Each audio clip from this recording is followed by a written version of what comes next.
Hello, welcome to today's video session where we'll look at purchase orders. So the first thing we will need to understand is the interface. So the purchase order you want to raise is for which warehouse, which outlet? Is it for, so right now I'm in Jalingo outlet. Is it for Asaba outlet? Is it for Akure outlet? So whatsoever outlet you're raising this purchase order for, you should ensure you are in that outlet. So let's assume I'm raising this for Ibadan outlet. So next, I want to hover over my purchase and go to purchase order. Understanding the interface on purchase order, I have my voucher tool, I have my date, I have voucher number here, I have products where I can search for my items. I have notes where I can put any notes describing this transaction, and then I have select expense. But then for a purchase order, you really don't need to select an expense because it has no bearing and no liability on you. So voucher tool is my supplier. I would assume so if you're in any of the outlets, your supplier is Booker Hot Foods. But if you are in Booker Hot Food, your supplier is the real supplier that you're buying from the Mama Amaka and the Ebano supermarket and all of that. But then if you're in any of the outlets, then your supplier is Booker Hot Food. So here my supplier is Demo Vendor. So put in the name of the supplier that affects you or that is relevant to you. Which day are you raising this purchase order for? If it's not this date that is showing, you change it to the relevant date. Then next, you're looking at products. Now, the way we've set it up, there are different. So now that you're using the recipe method or the recipe way of tracking inventory and expenses, there are two types. Okay, so there's inventory items and there is non-inventory items. So non-inventory item or a non-inventory expense, maybe you're looking at repair of generator, repair of AC. These things are not on your product list. Then for inventory item, you're looking at the raw beans, the raw palm oil, like we did the like we created in the last video talking about recipes. Also, you have things that you're not, they are inventory items, but you're really not tracking them. The tracking is not automated. So, for example, salt, you if you decide that you're not tracking salt, meaning that you've not added it as a recipe to any item, then the way of treating them will be different because you want to expense them directly.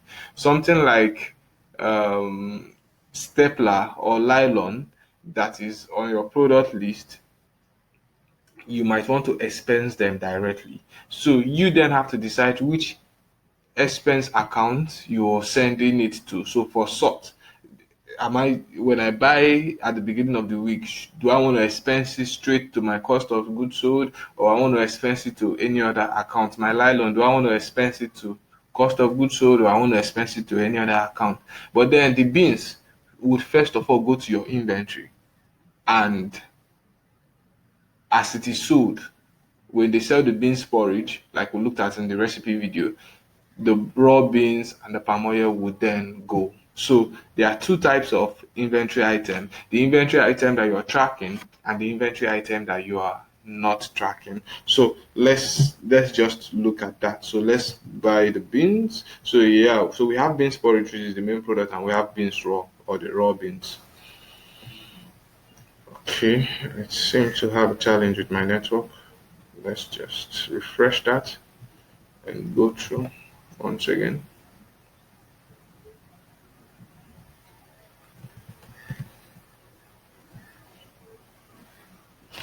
Okay, so yeah, so how many kg of beans am I buying from my supplier? So let's say I'm buying 2 kg of beans, which is 2000 grams.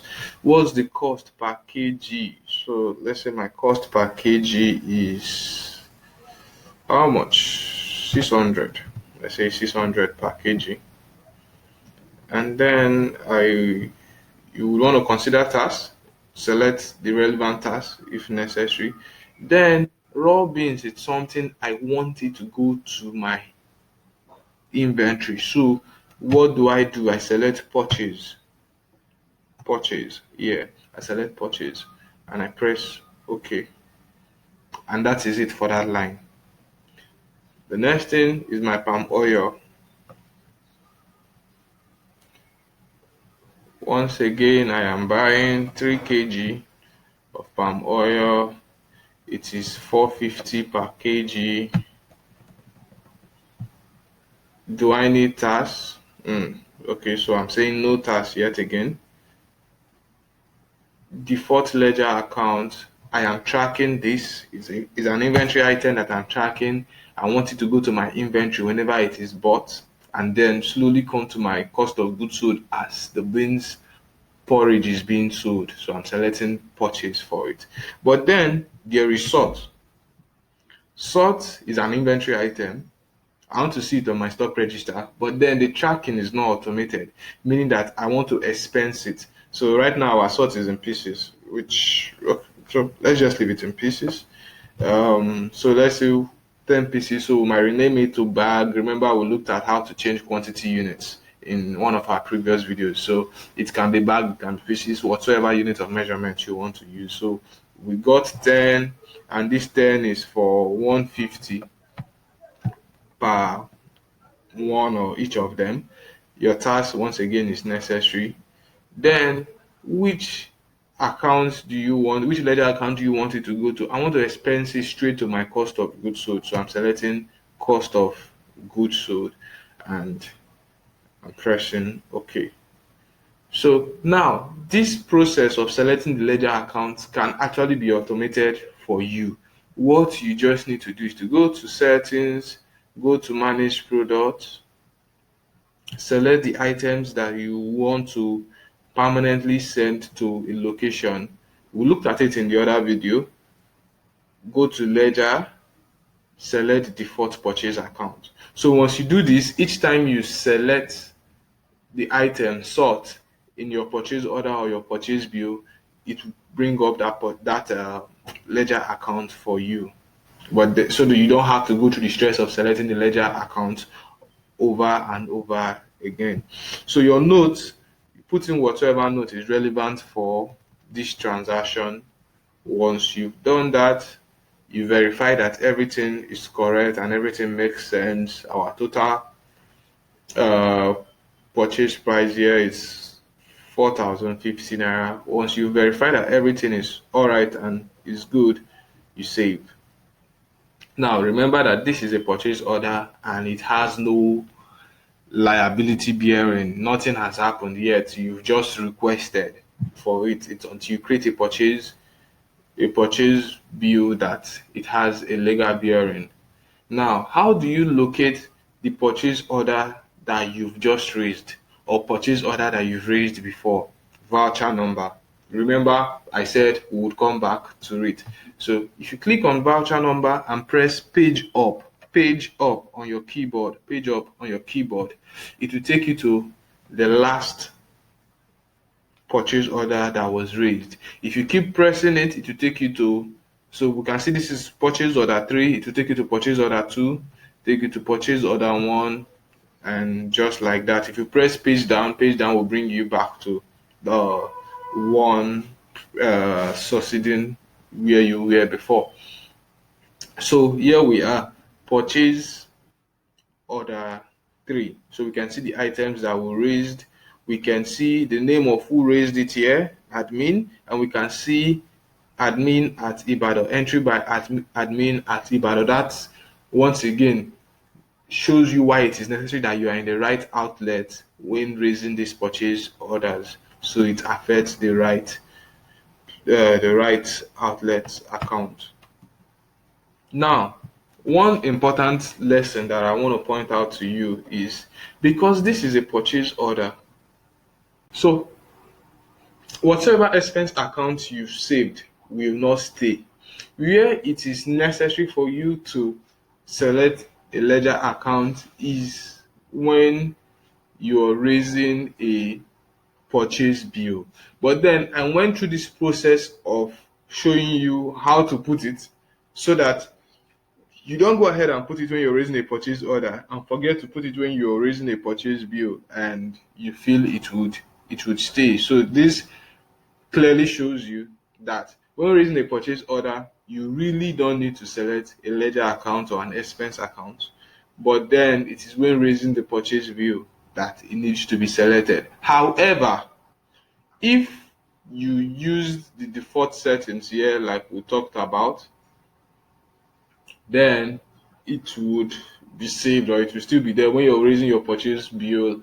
It would come up right there. Now, the next thing we have to look at is, what if we are creating a purchase order for a non-inventory item? So, like I said before, a repair of generator, um, all those things that are not on your product list. That's what I mean by a non-inventory item. So once again, my supplier is demo vendor. My date is correct. And this is for, so once again, the name of my, what I type to bring out my expense, where I can type in any expense or any non-inventory item, is demo no inventory. In your applet, it could be expense or it could be no inventory or demo no inventory still. So now it gives me a place for expense name or expense description. What am I raising this purchase order for? So repair of generator. Okay, so how much is it? So we're repairing our generator for 20,000 naira. Is there any tax applicable? So like I showed you just a few minutes ago, you really don't need to select this. So we are also buying a generator carburetor.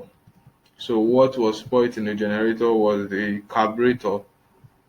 So let's see. Okay, that should be a carburetor. And the cost of it is 15,000 naira. And express, okay. And that's it. I put my notes describing this particular transaction as you deem fit. You don't need to select expense. After that, what you need to do is save. So once again, how do you locate the purchase order that you've raised? Voucher number, page up, we can see the supplier we just bought from, which is demo vendor, and we can see the previous one that we raised too. As a recap, we've looked at how to create purchase orders for inventory and non-inventory items. We've looked at the need for you to be in the right warehouse before you make any transaction on this system at all. So that's it for purchase orders. In another video, we'll look at how to create purchase bills, and we'll take it from there. Thank you very much.